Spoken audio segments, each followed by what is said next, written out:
పాత్రికేయ మిత్రులందరికీ నమస్కారం. మరి ఒక 30 సంవత్సరాలుగా మా తండ్రి తరువాత మేము రెండవ తరం ఎదుర్కొంటున్న ప్రధాన సమస్య భూ సమస్యలు ఎదుర్కొన్నాం. దాన్ని తెలియజేయడానికి గతంలో మరి ఈ జరిగిన అన్యాయాల మీద కూడా పలుమార్లు మీ ద్వారా జరిగిన అక్రమాలు వాటి వివరాలు తెలపడం జరిగింది. ఆఖరిగా నేను సేకరించిన డాటా మొత్తం అంటే ఒక అక్రమార్జన ముఠాదళం అనే ఒక వ్యవస్థను ఏర్పరచుకొని ఒక రెవెన్యూ అధికారి కంచె చేను వేసిన విధంగా ఇంటి దొంగలాగా మారి తాలూకాల నుంచి మండలాల నుంచి వేలేరు మండలం వచ్చిన అంశాలను ఆసరాగా చేసుకొని మన భూములను కాజేసి వాళ్ళ చేతి కింద ఉండబడిన దళారీ దందా చేతుల్లో పెట్టి భూములను రికార్డు ద్వారా లాక్కునే పథకానికి శ్రీకారం చుట్టిన కథలే మీకు ఇదివరకు నేను చెప్పాను. ఇప్పుడు వాటికి సంబంధించిన ఆధారాలే ఇవన్నీ. అందులో ప్రధానంగా పరాయి పట్టాలు, కిరాయి పట్టాలు, పరాయి వాళ్ళ భూములు గుంజుకునే పథకం. ఆ పథకంలో ఎక్కడో ఉండబడిన ఒక పట్టా పట్టుకొని వచ్చుడు మన భూమి మీదకి తీసుకొచ్చి వాళ్ళ ఎవరైతే కిరాయి వ్యక్తులు ఉంటారో వాళ్ళతో బెదిరించుళ్ళు, దాడులు చేయించుళ్ళు, రాత్రిపూట చేయించుడు, అదుకన్లు వీకేసుళ్ళు చేయించి భూములు లాక్కునే పథకాన్ని శ్రీకారం చుట్టి మన భూములను కాజేసే పథకానికి ఒక రెవెన్యూ ధర్మసాగర్ మండలం రెవెన్యూ ఆఫీసులో అప్పుడు ఒక రికార్డర్గా తన జీవితాన్ని ప్రారంభించి అప్పుడు ఉండబడిన ఒక బండ కింది పట్వారి అని చెప్పేసి ఆయన కింద ప్రధాన అనుచరుడిగా కొనసాగుతూ మన రికార్డులను తీరుమారు చేస్తూ పట్టా భూములను పొరంభూములు పట్టా భూములను కల్పిస్తూ కిరాయి పట్టాలతో పరాయి భూములను గుంజుకునే పథకానికి మునిగడప సంపత్ అనే వ్యక్తి అదే ఉద్దేశంతో మా గ్రామంలో ఉండబడిన ఇద్దరు మాజీలతో కలిసి, అందులో ఒకరు తూటిక మొయిలి గారు, మరొకరు కనవేన సంపత్ అనే వ్యక్తితో కలిసి మా భూమిని కాజేసే పథకానికి చేసిన కుట్రల వివరాలు గతంలో మీకు వివరించాను. ఇప్పుడు ఆధారాలతో పాటుగా సమర్పిస్తున్నాను. ఇందుకు తగ్గట్టుగా నేను సిపి గారికి మరియు స్థానిక పోలీస్ స్టేషన్లో సిసిఎల్కు, మానవ హక్కుల కమిషన్కి, కలెక్టర్ ఆఫీసు కూడా నేను రిజిస్టర్ పోస్టు చేయడం జరిగింది సంబంధిత విషయాల మీద. మరి వాటి వివరాలు పంచుకోవాలి మీతోటి. ఈ అక్రమాలను నలుగురికి తెలియజేయాలి, అమాయకులను మేలుకొల్పాలి. ఈ ముఠాదళం చేసిన అక్రమాల మీద మొత్తం మీ ఆధ్వర్యంలో ఒక ఎంక్వైరీ విచారణ చేపట్టి పట్టాలు కోల్పోయిన బాధితులకు తిరిగి పట్టాలు ఇప్పించి ఈ భూ సమస్యలు అంటే ఏదైతే ఎక్కడైతే వీళ్ళు మొదలుపెట్టిలో ఈ పట్టాలు తప్పించి భూములను లాక్కునే పథకానికి శ్రీకారం చుట్టిన దీన్ని చట్ట వ్యతిరేక కార్యకలాపాలుగా గుర్తించి వీళ్ళు చేసిన అన్యాయాల మీద ఎంక్వైరీ చేయించి మమ్మలను గత 30 సంవత్సరాలుగా మా తండ్రి గారిని కూడా 1995 నుంచి మొదలుపెట్టిన ఈ కథలో మా తండ్రి గారిని కూడా ఇబ్బందులకు గురి చేసి గ్రామం వెళ్ళిపోయేలాగా అవమానాల పాలు చేసి ఆస్తులు అమ్మించే పథకాన్ని చేసిండు. మా తండ్రి గారు ఆస్తులు అమ్ముకున్నారు, అమరులు అయిపోయింది. అదే విధానాన్ని తండ్రికే తెలియదు, కొడుకెట్ట తెలుస్తాయని చెప్పేసి మా ఆస్తిని కూడా గుంజుకోవడానికి మాకు సంబంధం లేని బాబు భూమిని పట్టా మాకు అప్పగించి మా పట్టాను సదరు తూటిక మొయిలి అనే వ్యక్తికి బదలాయించి తప్పుడు పాస్బుక్లు, తప్పుడు కాగితాలతో, తప్పుడు సర్వేతో, తప్పుడు పంచాయతీ తీర్మానాలతో భూమిని లాక్కోవడానికి మునిగడప సంపత్ అనే వ్యక్తి, తూటిక మొయిలి అనే వ్యక్తి ఏదైతే 1995లో తను సానుభూతి పరుడిగా కొనసాగుతూ అన్నల పేరిట జెండాలు వాతి దాచుకున్న భూములు ఏవైతున్నాయో వాటిని తనకు బదిలీగా అప్పగించి పిడుగురుగా పాల్పడి మా పద్మశాలీలు, మా ఆడపడుచులకు, మిగతా కులస్తులకు, వివిధ జాతులకు ఇవ్వబడిన భూదాన భూములు ఏవైతే పట్టా భూములు ఉన్నాయో వాటిని వాళ్ళ చేతుల్లోకి అంటే ఈ కనబడిన సంపద కానీ తూటిక మొయిలి కానీ వాళ్ళ వారసుల పేరు మీద మలచుకొని మా ఈ భూదానం ఇచ్చిన బాపతి భూములను పక్కన ఉండబడిన కుంటలకు కానీ, రోడ్డులకు కానీ, బోర్డులకు కానీ, లేకపోతే ఇతర వ్యక్తులకు కానీ మలిపి సదరు ఎదురు పంచాయతీ పెట్టించే కార్యక్రమాన్ని దిగ్విజయంగా చేపట్టి వాళ్ళ స్వప్రయోజనాలకు రాజకీయ ప్రయోజనాలకు, వ్యక్తిగత కక్షపూరిత ప్రయోజనాలకు కూడా వాడుకొని కుటుంబాలను వెలియడమే కాకుండా పంచాయతీలు పెట్టించి డిపాజిట్లు ఇప్పించి వాటిని ఈ అక్రమాల భూములను నోట్లుగా మలుచుకొని ఆ నోట్ల రూపేణ వాళ్ళ అవసరాలు తీర్చుకొని ఏదైతే అక్రమంగా సదరు రెవెన్యూ అధికారి ఇచ్చిన పహాణి ఉందో దాన్ని బ్యాంకులో తీసుకొని ఆ రికార్డు చేతపుంచుకొని వాటితో పాటు మార్టిగేజ్ తీసుకొని ఆ తర్వాత పట్టా చేసుకొని వాళ్ళ ఇంటి అవసరాలు అవన్నీ తీర్చుకొని ఎదుటి వాళ్ళకు పంచాయతీ పెట్టించి ఇద్దరు వ్యక్తులకు పంచాయతీ పెట్టించి నడి మధ్యలో వాళ్ళు పట్ట భూములు దొబ్బిపోయి ప్రభుత్వ భూములు మిగులు భూములు మాకు అప్పగించే ప్రణాళిక చేపట్టిన విషయాలను నేను పసిగట్టి తీసుకొస్తున్న ఈ క్రమంలో నా భూమిని కూడా నా చేతికి అందకుండా నేను 8 మంది సర్వేయర్లు పెట్టినా కూడా నాకు అప్పుడు సర్వేయర్ వ్యవస్థ గురించి తెలియదు, రెవెన్యూ వ్యవస్థ గురించి తెలియదు. నిజానికి చెప్పాలంటే నేను ఒక సేటు దగ్గర గుమస్తా పనిచేసేవాడిని. నాకు పంట ఎట్లా పండియాలి, ఏ పంట ఏ విత్తనం మంచి పంట పండుతుంది, ఏ మందు ఏ పిచికారి చేస్తే ఏ పురుగు చస్తాయనే విషయాలు, ఏ కలుపు మందు ఎత్తే ఏ కలుపు రాకుంటుంటాయనే విషయాలు నేను నేర్చుకున్న క్రమంలో కొత్తగా వచ్చిన ఈ భూ సమస్యను నేర్చుకొని అసలు నా సమస్య ఎక్కడ ఉన్నది అని చెప్పేసి తీసుకొని వస్తాంటే మన విషయాలన్నీ బయటికి తెస్తాండు, మనం చేసిన అక్రమాలన్నీ వెలికి తీస్తాండు. ఆర్టీఐ చట్టం ద్వారా ప్రతి అంశాన్ని వెలుగులోకి తీసుకొచ్చి అక్కడ ఒక సేటు దగ్గర ప్రచారం చేస్తాడు. కాబట్టి మనం దాచుకున్న భూములు వాటికి సంబంధించిన ఆధారాలు బయటపడిపోతున్నాయి. వాటి వల్ల మనం నష్టపోతున్నాం అని చెప్పేసి దురుద్దేశంతో నా మీద కావాలని కిరాయి వ్యక్తుల చేత నా బావి దగ్గర క్షుద్ర పూజలను అద్దుకనిలో బీకే చర్చలు రాజకీయ ప్రయోజనాల కోసం గడ్డిమాయలు అటుపెట్టించుడు చేసి నన్నే నమ్మించి నా వెంట ఉంటూ నీకు పట్టా చేస్తామని చెప్పేసి నా దగ్గర అప్పుగా తీసుకున్న రూపాయలను కూడా తిరిగి అడగబోతే నన్ను పిచ్చోనిగా చిత్రీకరించి ఒక పటవారి తన చేతిలో ఉండబడిన మిగులు భూములను నా చుట్టూ ఉండబడిన వ్యక్తులకు అప్పగించి అవి అమ్ముకొని సొమ్ము చేసుకొని కురపాటి రమేష్ అనే వ్యక్తిని పిచ్చివానిగా చిత్రీకరించడానికి మీ వంతు సహాయ సహకారాలు కావాలని చెప్పేసి నేను గెలిపించుకున్న సర్పంచ్కు కూడా అందరత్నయ్య అనేటైన 1340 సర్వే నెంబర్ భూమి మా తాతలు ఇచ్చిన భూదాన భూమిని కూడా తిరిగి రాయించింది. మా పక్కపండి మా కుటుంబ పెద్ద ఎవరైతే ఉంటారో ఆ కుటుంబ పెద్దకు సంబంధించిన వ్యక్తి కూడా తన అన్న అమ్ముకున్న బాపతి భూమిని మళ్ళా ఎకరం 14 గుంటల భూమి తన పేరు మీద మళ్ళీ పట్ట చేయించే పథకం ఇచ్చి నా మీద ఒత్తిడి తీసుకొచ్చే ప్రయత్నం చేశారు. దానితో పాటుగా మా భూములు ఏవైతే కాయిదాలు ఉన్నాయో ఆ కాయిదాలు అప్పుడు రెవెన్యూ మాకు అప్పుడు పూరి గుడిసి ఉన్న క్రమంలో పూరపాటి రామేశం అనే వ్యక్తి మా గ్రామంలో వేలేరు గ్రామ పంచాయతీ నుంచి వేరుపడ్డ తర్వాత ప్రథమ సర్పంచ్గా ఉండబడిన మా చిన్న తాతగారు ఆయన దగ్గర పెడితే మా కాయిదాలు కూడా పూరి గుడిసి ఉన్నాయని చెప్పేసి భద్రపరిచి మా తండ్రి గారు మా అమ్మ ఇట్లా ఆడబెడితే ఇదే తూటిక మొగిలి అనే వ్యక్తి గ్రామ పంచాయతీ లెక్కల పేరిట అన్నల దగ్గరికి పిలిపించి రాత్రిపూట కాయిదాలను లాగేసుకొని మా భూములను పట్వాలతో కలిసి రికార్డులు మార్పిచ్చి మా భూమిని పట్టా భూమిని పుంజుకొని మాకు ఇతరుల భూములు పొరంబో భూములు కట్టబెట్టే ప్రయత్నం చేసి పటువార్లతో కుమ్ముక్కై తను ఆడపడుచు దగ్గర ఉన్న 2.5 ఎకరాల భూమిని 5 ఎకరాల భూమిని పెంచుకోవడానికి మిగతా మా తాతల 5 పాల దగ్గర 5గురు పంచాయతీలు పెట్టి 5 చోట్ల ఉండబడిన ప్రభుత్వ భూములను వాళ్ళకు కలిపి ఆ ప్రభుత్వ భూముల వంతుకు మిగిలిన పట్టాను తీసుకొని అక్కడ ఎస్సీ అంటే 1973 ఇందిరాగాంధీ గారు ఏదైతే రకం కట్టని భూములు ఉన్నాయో ఆ భూములకు కలుపుకొని అమ్ముకొని సొమ్ము చేసుకొని ఒక ఇందిరమ్మ భూమిని పద్మశాలి అమ్ముకున్న భూమిగా చిత్రీకరించే ప్రయత్నం చేసిండు.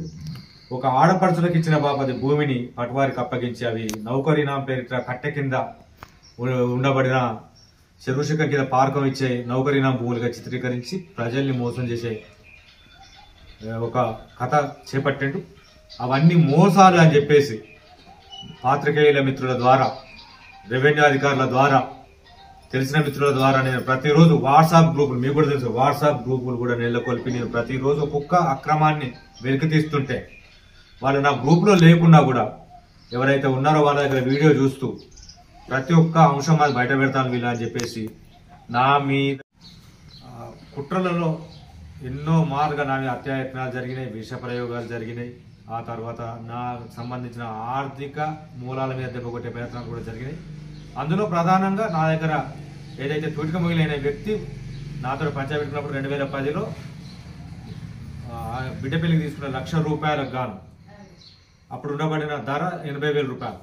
80,000 రూపాయల ధరకి తూటికమొయిలి అనే వ్యక్తి ఎకరన్నర భూమి పంచాయతీ పెట్టిస్తే మిగతా మా పాలోళ్ళు వాళ్ళ సర్పంచ్ల అవసరాలుగా పెట్టుబడుల కోసం కానీ మిగతా అవసరాల కోసం కానీ నీ భూమి పంచాయతీ చెప్తామని చెప్పేసి నమ్మించి నా దగ్గర అప్పులు తీసుకొని నన్ను మధ్యలో అంటే మా బంధువుల దగ్గర నేను పనిచేస్తున్న మా గురువు అంటే మా సేటు దగ్గర అప్పులు ఇప్పించి నన్ను మధ్యవర్తిగా చేసి అప్పులలో ఇరికించి పరాయి భూములు అమ్ముకొని తేర్పుకోవాలనే కుట్రలో భాగంగా నన్ను ఈ విషయాలు బయటపడనీయకుండా ఒక పిచ్చివానిగా చిత్రీకరించి వాళ్ళు పరాయిల భూములు అమ్ముకొని అప్పులు తీర్చుకునే పథకానికి శ్రీకారం చుట్టి నా పంచాయతీని తెగనీయకుండా నా ఎన్ని సర్వేలు చేసినా కూడా ఎన్ని సర్వే రిపోర్ట్లు ఇచ్చినా కూడా నాకు పట్టా కానియకుండా చేసి ఇవాళ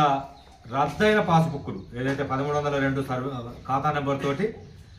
ఉమ్మడి ధర్మసార మండలంలో తూటికమొయిలి అనే వ్యక్తికి పట్టా బుక్కులు అవి జారీ చేయబడ్డాయో వాటిని రద్దు చేయించిన సర్వే రిపోర్ట్ ద్వారా రద్దయిన పాస్బుక్లు కూడా మునిగడప సంపత్ ఆర్డీఓ ఆఫీస్ నుండి తీసుకొచ్చి తూటికమొయిలికి ఇచ్చి మళ్ళా తప్పుడు కాగితాలతో ఆధార్ కార్డును మార్పిచ్చి తూటికమొయిలి గారి తండ్రి పేరు నర్సయ్య అయితే మా తాతగారి పేరు నాగయ్య పేరు చేర్చి తప్పుడు ఆధార్ కాగితాలతో మా తాతగారి తండ్రి నాగయ్యకు సంబంధించిన ఆస్తిని తూటికమొయిలి పేరు మీద బదలాయించి మా భూమిని కబ్జా చేసుకునే పథకానికి చేపట్టి కిరాయి మనుషుల చేత మా బావి దగ్గర అలజడులు సృష్టిస్తే మాకు కూలోళ్ళు రాకుండా అయిళ్ళు పాలేరు లేకుండా అయిళ్ళు నాకు ఉండబడిన 2 ట్రాక్టర్ల డ్రైవర్లు లేకుండా అయిళ్ళు ఇప్పటికి నేను 3 ట్రాక్టర్లు ఒక టాటా వేసి 3.5 ఎకరాల భూమిని మా భార్య పేరు మీద ఉండబడిన 10 తులాల బంగారం అమ్ముకొని ఇవన్నీ సేకరించడానికి పెట్టుకున్న ఖర్చులతో పాటుగా ఈ బెదిరింపులకు భయపడి మా భార్య అనారోగ్యాల పాలే బాయికాడికి పోనీయకుండా కనీసం మంచినీళ్ళ గ్లాసు తాగలేని పరిస్థితిలో ఉన్నది. కాబట్టి సదరు వ్యక్తుల మీద ఏదైతే తూటికమొయిలి అనే వ్యక్తి, మునిగడప సంపద అనే వ్యక్తి, కనవేన సంపద అనే వ్యక్తి ముగ్గురు కలిసి మా గ్రామంలో ఉండబడిన భూములను తీరుమారు చేస్తూ లేని భూములకు అంటే కిరాయి పట్టాలు బదలాయిస్తూ 1460 సర్వే నెంబర్ 1360 సర్వే నెంబర్ తగిలిస్తూ నాగయ్య భూమిని జోడిస్తూ కొమురేపు భూమిని జోడిస్తూ లేకపోతే పద్మశాలి భూదాన భూములకు నౌకరీనా భూములను పట్వారికి జోడిస్తూ ఇంద్రమ్మ ఇచ్చిన ఇనా భూములను తూటికమొయిలి అనే వ్యక్తి సంపాదించుకోవడానికి మేము ఆడపడుచులకు ఇచ్చిన బాబతి భూములను ప్రభుత్వ భూములకు బదలాయింపులు చేస్తూ అక్రమంగా మమ్మలను పరాయి భూములకు నెట్టేసి మా భూములను లాక్కునే ప్రయత్నం చేసిండు. కాబట్టి వీటి మీద కొంచెం విచారణ మీ పాత్రికేయుల సమక్షంలో విచారణ చేపట్టి మా గ్రామంలో గత 20 సంవత్సరాలుగా అలజడులకు ప్రధాన కారకములైన ఈ ముగ్గురి పైన చర్యలు తీసుకొని శాంతి భద్రతలకు విఘాతం కలగకుండా ఈ విషయాల మీద ఇప్పుడు వేలేరు పోలీస్ స్టేషన్లో ఒక కేసు అయింది. అంటే ప్రతిదీ మా గ్రామం నుంచి ఒక భూ వ్యవస్థకు సంబంధించింది. ఏదైనా కానీ ఒక భూమి పంచాయతీ అనేది భూమి దగ్గర పొలాల పంచాయతీ పిల్లల వరకు అని చెప్పేసి బూతుల వరకు కూడా తీసుకెళ్లి విషయాన్ని వక్రీకరించి ఇంటి పంచాయతీలతో కానీ లేకపోతే ఇంకా ఏదో గెట్టు పంచాయతీలతో కానీ గొడ్డు పంచాయతీలతో కానీ నేరుగా రాకుండా చాటు వ్యవస్థలు తీసుకొచ్చి నా మీద తప్పుడు కథనాలు సృష్టించి మా కుటుంబాన్ని కూలగొట్టే పథకంలో వాళ్ళు ఎన్నో కుట్రలు చేసి నన్ను కేసులలో ఇరికించి నా మీద రౌడీ షీటర్ కేసు పెట్టేయాలని చెప్పి ఆలోచన కూడా చేసి వాళ్ళ పదవులతోటి నన్ను ఇరికించాలని ప్రయత్నం చేశారు. కాబట్టి ఇందులో ప్రమేయం ఉన్న ప్రధాన ప్రజానాయకులు కూడా కొందరు ఉన్నారు. ఇందులో ముఖ్యంగా ఒక ఇంటి దొంగై రెవెన్యూ శాఖలో ఇంటి దొంగై వాస్తవానికి ఇప్పుడు ఉండబడిన వేలేరు మండలంలో ఉండబడిన రెవెన్యూ అధికారులకు తెలియని ఈ పాపాలు గతంలో మునిగడప సంపత్ వాళ్ళ గురువు బండకింది పట్టువారు చేసిన బాపతి కథనాలకు పాపం ఇప్పటి న్యాయ అధికారులు బలి కావాల్సిన అవసరాలు బలి అవుతున్నారు. కాబట్టి ఈ ఇంటి దొంగ చేసిన ఈ అక్రమాలను రెవెన్యూ శాఖ అనే ఒక పేరు మీదకి తప్పుడు సంకేతాలు పంపుతూ అది అప్పుడు పై అధికారి చేసిన ఆ అధికారి చేసిన ఈ అధికారి చేసిన మా ప్రమేయం లేదని చెప్పేసి ఈ మునిగడప సంపద దాన్ని తప్పించుకునే ప్రయత్నం చేస్తాను. కాబట్టి ప్రతిదీ ఎందుకంటే తనే రికార్డర్ అయి ఉండి తనే ఈ వ్యవస్థను మొత్తం తీర్మారు చేసిండు. కాబట్టి ఆ తీర్మారు చేసిన బాబతి వ్యవస్థలను గుర్తించి సదరు వ్యక్తి మీద చట్టపరమైన శాఖాపరమైన చర్యలు తీసుకోవాలని చెప్పి కోరుతూ ముఖ్యంగా తను పొందిన ఉద్యోగం కూడా ఒక దళిత ఉప ముఖ్యమంత్రి దగ్గర ప్రధాన కార్యకర్తగా పనిచేస్తున్న కనవేల సంపద అనే వ్యక్తి ఇతన్ని తీసుకెళ్లి ప్రమోట్ చేసి విఆర్ఓగా నియమించి దళితుల భూములను మాయం చేసే పథకానికి శ్రీకారం చుట్టే క్రమంలో దళితుల భూములను కూడా తన తల్లి పేరు మీద రాయించుకొని వాళ్ళకు మా తాత ఇచ్చిన భూదాన భూములను కూడా పట్టాదారులను మార్చి చేజిక్కించుకునే పథకంలోనే సదర్ విఆర్ఓతో కలిసి గ్రామంలో అలజడులు రేపి కొందరు దళితుల మీద కూడా కేసులు పెట్టించి కొట్టించిన సందర్భాలున్నాయి. ఆ దెబ్బలకు తట్టుకోలేక అనారోగ్యాల పాలై వాళ్ళు చనిపోయిన సందర్భాలు కూడా ఉన్నాయి. అది త్వరలో మీ పాత్రికేయులు కూడా సదరు వ్యక్తులు వచ్చి తెలియజేస్తారు. ఆ ప్రకారంగానే మమ్మల్ని కూడా తప్పుడు కేసులలో ఇరికిచ్చి కొట్టించి మమ్మల్ని మా కుటుంబ పరువును మాకు ఉండబడిన ఆర్థిక వనరులను ఇబ్బందులకు గురి చేసి మమ్మల్ని మానసిక వేదనకు గురి చేసి మా ఆస్తులు కాజేయాలని చెప్పి చేసిన ఈ ముగ్గురు వ్యక్తుల మీద ముఖ్యంగా ఏదైతే ఈయన యొక్క మునిగడప సంపద అనే వ్యక్తి పుత్రునిగా ప్రకటించుకొని మునిగడప లింగయ్య వారసునిగా నౌకరి పొంది లింగయ్య అనే భూములు ఎక్కడైతే ఉంటాయో ఆ భూములను మొత్తం మళ్ళా తిరిగి సంపాదించుకునే కుట్రలు కూడా చేసి మా మందలింగయ్యకి సంబంధించిన భూములను వాళ్ళు అమ్మిన బాబత్ లింగయ్య భూములను బక్కపులేక అమ్మిన లింగయ్య వారసుల భూములను కూడా మళ్ళా పట్టా భూములను కాకుండా వాళ్ళ ప్రభుత్వ భూములు గురించి కలిపి పట్టా భూములు ఆపుకునే ప్రయత్నం కూడా చేసిండు. అదే కార్యక్రమాన్ని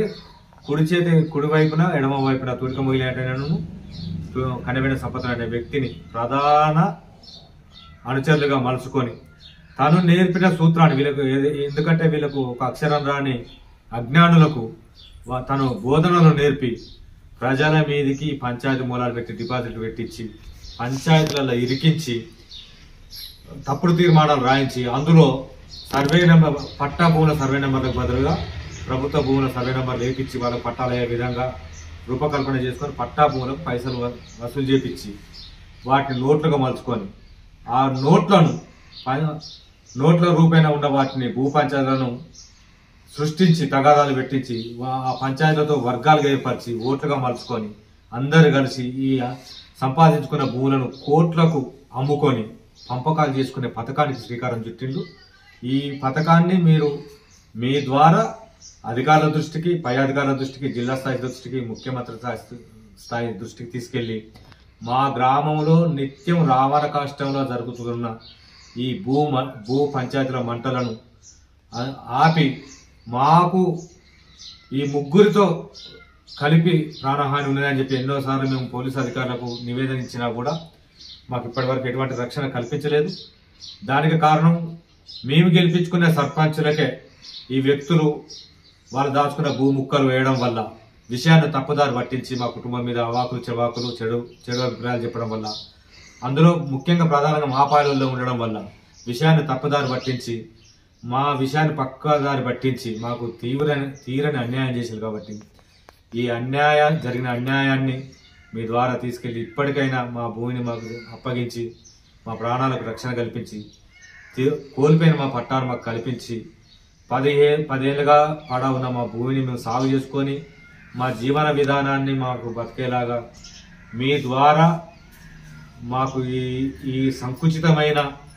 తీవ్రమైన సంఘటనల నుంచి విముక్తి కల్పించి మమ్మలను వీళ్ళ చెర నుంచి విముక్తి చేస్తారని చెప్పి ఆశిస్తూ ఇందుకు పోలీస్ శాఖ వారు కానీ, రెవెన్యూ శాఖ వారు కానీ సహకరించాలని చెప్పేసి పాత్రికేయుల మిత్రుల ద్వారా పేరున కోరుకుంటూ ముగిస్తున్నాం. ఏదైతే ఈ అక్రమార్జన ముఠాదారు అనే వ్యక్తులు దాచుకున్న భూములు ఏవైతే ఉన్నాయో రికార్డు మరి దొంగలకు కాపు కాసినట్టుగా మన ప్రత్యేక తెలంగాణ ఏర్పడిన తర్వాత ధరణి అనే ఒక వెబ్సైట్ వచ్చి వీళ్ళు దాచుకున్న భూములన్నీ మళ్ళా దొంగల దొడ్డు పడ్డట్టు అయిపోయినాయి. దానివల్ల కూడా మేము తీవ్ర ఇక్కట్లు పడడం జరిగింది. కాబట్టి ఇప్పుడు ఆ ధరణి అనే దాన్ని బంగాళాఖాతంలో కలిపే కథకి ఇప్పుడు మన నూతన శ్రీకారం చుట్టి రేవంత్ రెడ్డి గారు సదరు సంబంధించిన భూములు ఏవైతే ఉన్నాయో ఆ వ్యవస్థనికి అక్రమాలను అరికట్టాలని చెప్పేసి నూతన చట్టాలు తీసుకొచ్చింది. కాబట్టి అందుకు ముఖ్యమంత్రి గారికి మా తరఫున అభినందనలు తెలియజేస్తూ, కృతజ్ఞతలు తెలియజేస్తూ గతంలో నాటి 1973 కాడ నుంచి జరిగిన పొరపాట్లని, వాటిలో జరిగిన లొసుకులను, జరిగిన తప్పిదాలను అన్ని క్రోడీకరించి ఇప్పుడు ఎవరైతే అన్యాయం అయిపోయిన రైతులు ఉన్నారో వారికి న్యాయం చేకూర్చే విధంగా మీరు తీసుకొచ్చిన నూతన చట్టాల ద్వారా మా గ్రామంలో ఇమిడిపోయి ఉన్న తప్పిపోయి ఉన్న భూముల సమస్యలకు పరిష్కారాలు చేస్తారని చెప్పేసి ఆశిస్తూ అందుకు రెవెన్యూ అధికారులు పోలీసు అధికారులు మీ వంతుగా కృషి చేస్తారని చెప్పేసి నేను పేరు పేరున ధన్యవాదాలు తెలియజేస్తాను.